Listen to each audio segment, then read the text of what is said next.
Atala Naufal melayangkan protesnya kepada Vena Melinda dan Ferry Irawan, lantaran orang tuanya itu tak lagi lihat situasi saat bermesraan.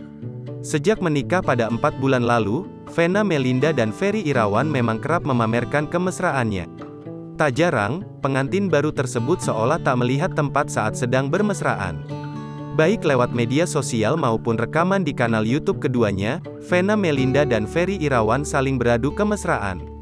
Seperti yang baru-baru ini dilakukan Vena Melinda dan Ferry Irawan, membuat Atala Naufal melontarkan protesnya.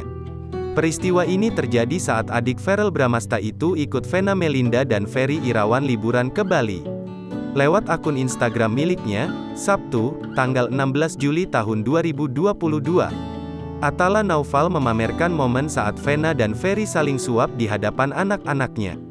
Seolah tak peduli dengan kondisi sekitar, Vena Melinda cuek menyuapkan makanan ke mulut Ferry Irawan. Wadaw, protes Atala. Celetukan putranya tersebut pun hanya dibalas senyuman oleh Ferry Irawan.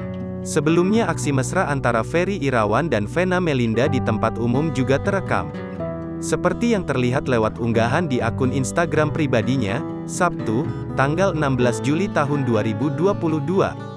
Lewat unggahannya tersebut, Vena Melinda membagikan video berisi kumpulan mesranya dengan Ferry Irawan saat sedang berjalan-jalan.